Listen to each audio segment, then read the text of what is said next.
Meus amigos, minhas amigas, é incrível, né? Mas nós já tivemos aí nos últimos anos vários acidentes onde morreram autoridades aí por conta de quedas de avião ou de helicóptero, né? Tivemos os casos mais famosos aí, são do Eduardo Campos, que foi bem recente, né?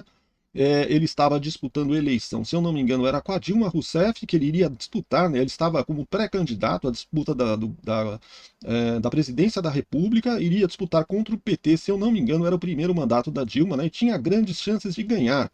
Inclusive, ele tinha como sua vice na chapa a Marina Silva, se eu não me engano, né? Era inclusive para a Marina Silva estar dentro do avião, alguma coisa assim.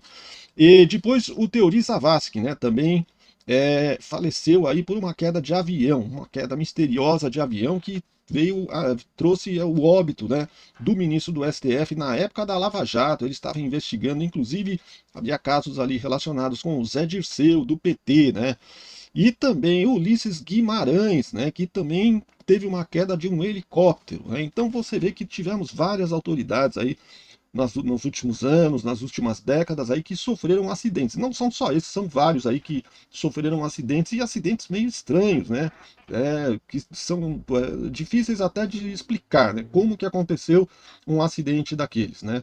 Então, pessoal, hoje nós tivemos aí o André Mendonça tendo que deixar o avião onde ele iria viajar, né? Teve o voo abortado porque corria o risco, né, de o avião ter problemas. Ele, graças a Deus, perceberam antecipadamente que tinha alguma coisa com o avião errada, né? E aí abortaram o voo e ele não viajou. É isso que nós vamos ver aqui nesse vídeo, pessoal.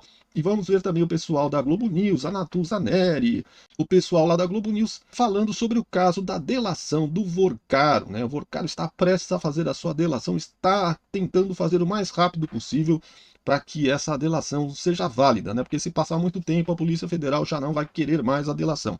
E é isso daí. Também a Globo dando audiência, né? Mostrando ali o André Mendonça fazendo um discurso num lugar aí onde ele foi fazer uma palestra. Ele fez o discurso e falou de como os ministros do STF deveriam se comportar. E a Globo mostrou. Olha que incrível, a Globo mostrando, falando sobre o André Mendonça em pleno jornal, né? Olha, é incrível a mudança, como as coisas mudam, né? As coisas vão mudando, basta um dia após o outro, com uma noite no meio, e as coisas vão se modificando, né? Então vamos assistir aqui, pessoal. Só não esquece de deixar seu like, esse conteúdo está sensacional. Então deixa o seu like, se inscreve no canal, aciona o sininho das notificações e deixa o seu comentário, beleza? Este é um canal de direita que tem por objetivo combater essa bandalheira que se instalou em nosso país a partir da volta do criminoso à cena do crime, né? Então vamos assistir aqui, pessoal, que tá sensacional. 20 de março de 2020. Coloca na tela aí, produção. Olha o que aconteceu com o avião do André Mendonça, gente. Avião com André Mendonça tem decolagem abortada após falha mecânica. Voo sairia de Brasília com destino ao Rio de Janeiro. O problema foi identificado antes da decolagem na capital federal. É óbvio, né, Eduardo, não temos aí nenhum indício de que essa falha, que tem várias aeronaves, a gente não sabe se houve algum tipo de sabotagem. Entretanto, porém, todavia, contudo, é extremamente estranho num país onde Teori Zavascki morre de acidente de avião exatamente quando ele nega, 3 meses depois, né, que ele negou o pedido do José Dirceu, ou seja, ele homologou tudo que poderia arruinar a vida do José Dirceu, e o avião dele cai e o que poderia ser uma bomba atômica em Brasília. Daniel Vocaro vira a bomba atômica 2.0 e pode colocar todo o problema do PT e de todo o centrão, nada da direita, né? Ou seja, você vai ter ali o centrão, aquele centrão que inclusive alguns se aproximavam do Bolsonaro, como é o caso do Ciro Gomes, Ciro Nogueira, que é o Ciro que eu gosto de chamar Ciro Nogueira.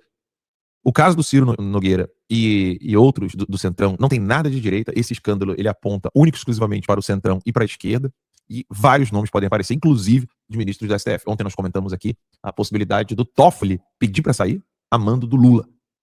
Assim, não temos, repito, não temos, Eduardo, nenhum indício de que o que aconteceu com o avião no qual o ministro da Mendonça estava a bordo teve algum tipo de sabotagem. Não temos nenhuma informação. Entretanto, repito, nós sabemos muito bem que algo muito cruel, ruim pode acontecer com André Mendonça. E levantou o alerta de todo mundo. Não dá para ignorar, né? Sim, Alan, até levanta a suspeita porque no histórico do nosso país a gente sabe muito bem que essas coincidências, entre aspas, com ressalva, né, só acontece com personagens que estão contra o sistema. Eu nunca vi ninguém do sistema verdadeiramente sofrer um acidente. Primeiro que a própria acepção, né, da palavra acidente, ela está vinculada com algo que não é previsto, uma circunstância além, né, além do alcance humano. Então é um acidente, isso não tem como prever. Agora, quando ocorrem esses desfechos, coincidência que eu nunca vi ninguém da esquerda sofrer, você fica ressabiado. Obviamente, seria leviano da nossa parte categorizar, afirmar categoricamente que tem alguém envolvido, né, na sabotagem de um avião comercial da Latam, por exemplo. Entretanto, né, por todo esse contexto que a gente sabe como é a atuação das facções e de todo o contexto que envolve o sistema e o que está para ser revelado, o que está em jogo que possa ser revelado, que envolve muita gente poderosa, a gente naturalmente fica ressabiado. Ah, mas doutor Eduardo, a gente já viu alguma ocasião no país, você pode mencionar aquele caso em março de 2018 do Caravana, do PT lá, do Lula, aquela coisa lá em 2018 do Haddad, teve uns tiros, a perícia da polícia falou que não tinha como ter aquela perfuração com um veículo em movimento, que foi o veículo parado. Pronto, acabou, todo mundo fica quieto. A gente sabe, foi alegado pela caravana do PT que o tiro foi em movimento.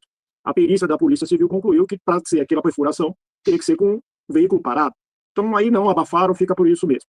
Por tudo isso que a gente sabe, essa história do país, sabe, a gente fica naturalmente ressabiado, não é nenhuma teoria da conspiração. Qualquer pessoa racionalmente que goza das suas faculdades mentais, a gente sabe muito bem que liga mais um é igual a 2, então você liga uma pessoa que está no enfrentamento. Quantos juízes de primeira vara pelo país dormem, às vezes, na própria comarca, no fórum, por causa de atentado, ameaça, quando eles dão desfavorável a um grupo. Imagina um ministro do STF que está em cargo da sua responsabilidade de dar todos os despachos que vão, né, descobrir, vamos colocar assim, todos os envolvidos no núcleo do poder da República. Naturalmente, a gente fica sabiado.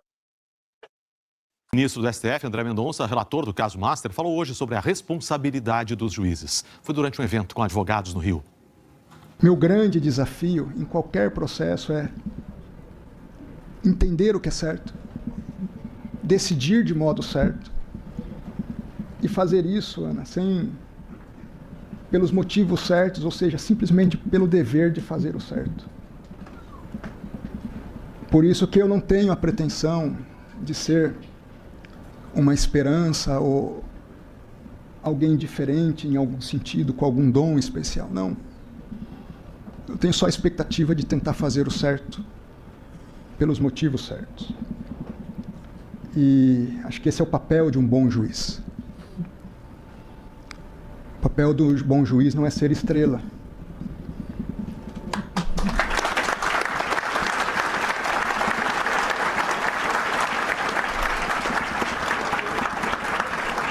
Agora tem uma história muito Aí, hein? André Mendonça dando uma indireta direta lá pro Xandão. curiosa, porque já faz o quê? Umas duas semanas, acho que foi quando o Vorcaro foi preso, que a gente viu essas imagens no início da central dele algemado, indo para Brasília, melhor dizendo, que por que tão rápido?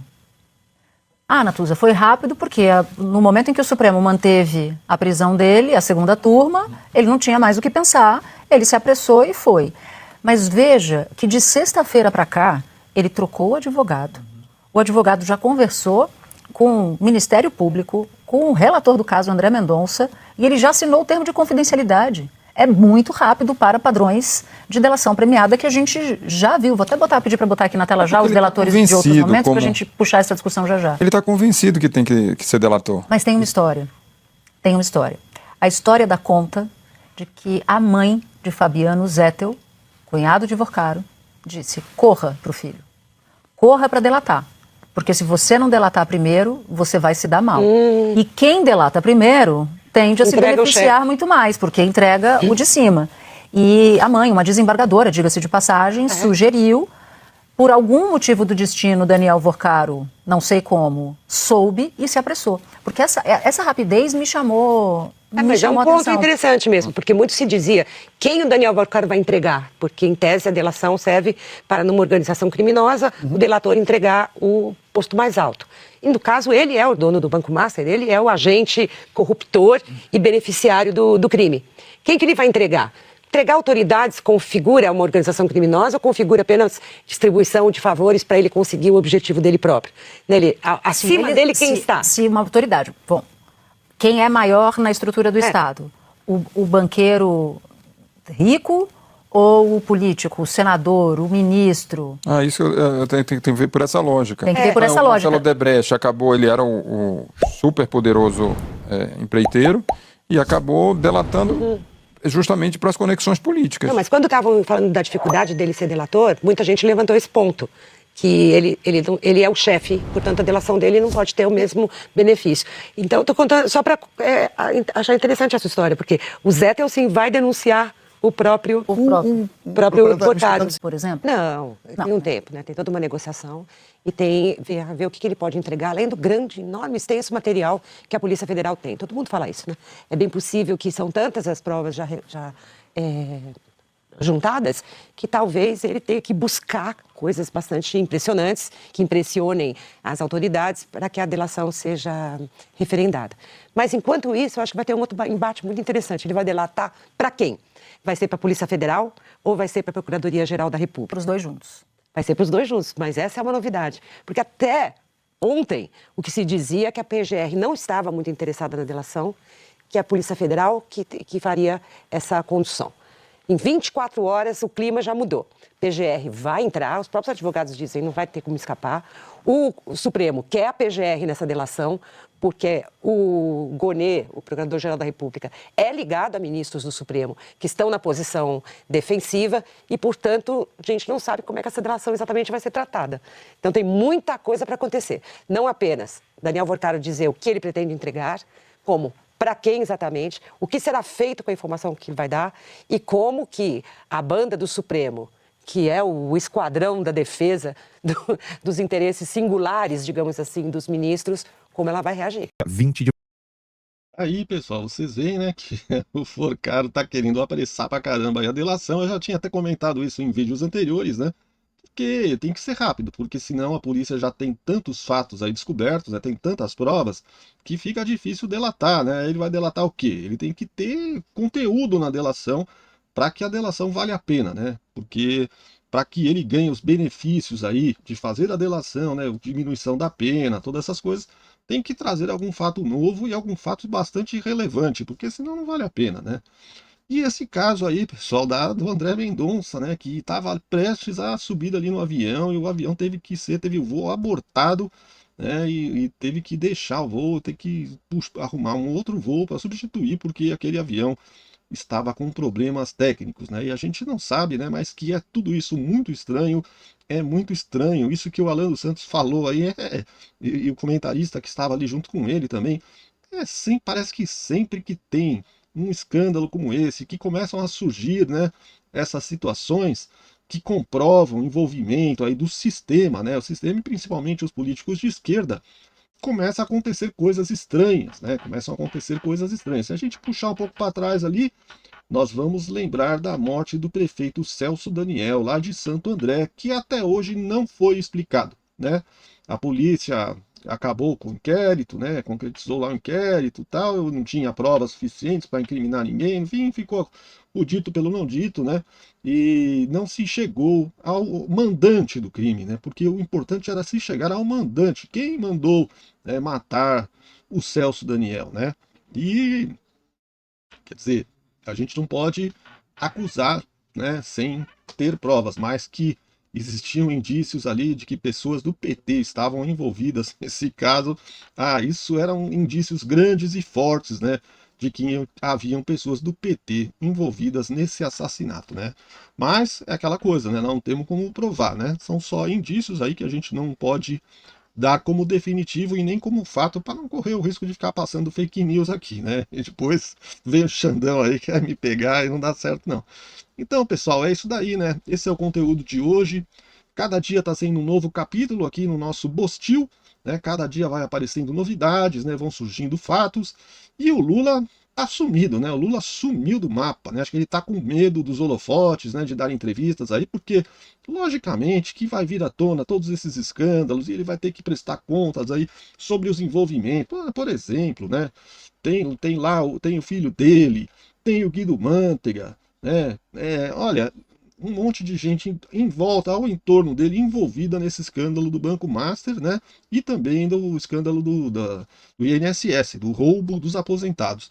Então a gente fica aí vendo que, né, provavelmente o Lula não sei se ele vai ter muita chance nessa eleição, não, porque todas essas coisas estão respingando nele, né?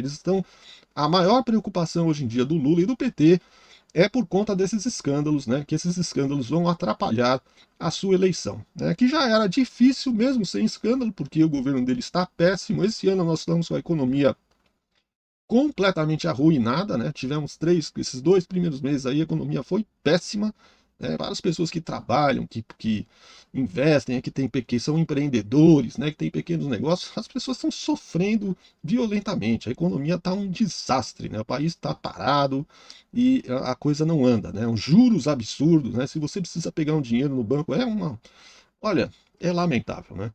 Então, pessoal, é isso aí. O conteúdo de hoje é esse. Espero que vocês tenham gostado. Se vocês gostaram, deixa o seu like, se inscreve no canal, aciona o sininho das notificações e deixa o seu comentário. O que você está achando aí de tudo isso? O que você está achando da atuação do André Mendonça nesse caso aí?